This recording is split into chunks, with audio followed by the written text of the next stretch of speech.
Bonsoir à tous. Nous ouvrons cette page d'actualité avec une publication très remarquée sur les réseaux sociaux. Le prophète Kakou Philippe s'est exprimé sur la situation à Sikensi, plus précisément après l'élection d'un nouveau chef dans le village de Goman.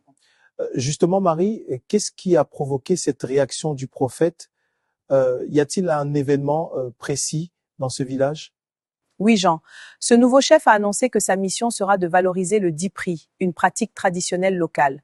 Le prophète Kakou Philippe affirme que cela l'a profondément attristé. Il confie que depuis plus de 30 ans, il attend qu'un premier village Abidji se lève pour dire « Hommes frères, nous avons décidé d'abandonner le dipri pour rester avec Dieu seul ». C'est une position très tranchée. Comment justifie-t-il cet appel à l'abandon d'une coutume ancestrale? Est-ce une question de croyance? Absolument. Pour lui, il faut ouvrir les yeux. Il déclare que les génies des rivières sont des démons et qu'on ne peut pas adorer Dieu et le diable en même temps. Il va même plus loin en qualifiant la chose de satanique. Mais n'y a-t-il pas une dimension temporelle ou symbolique qu'il souligne dans son texte concernant la pratique de ce rite? C'est le point central de son argumentation, Jean. Il note que le dipri est pratiqué chaque année durant la période de Pâques. Selon ses mots, Jésus-Christ verse son sang et les jours qui suivent, nous, Abidji, nous venons aussi verser notre sang en réponse à Jésus ou pour annihiler le sang de Jésus sur nous. Il considère cela non pas comme une coïncidence, mais comme un blasphème. Et quel message adresse-t-il directement à sa communauté, les Abidji, mais aussi au reste du continent?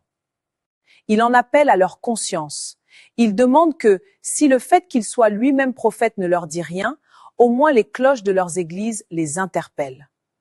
Il élargit son message à toutes les communautés africaines en disant qu'il est temps de vomir ces vieilles pratiques sataniques qui n'ont rien apporté à l'Afrique.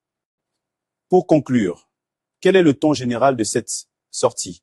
Est-ce une condamnation ou une interpellation familiale?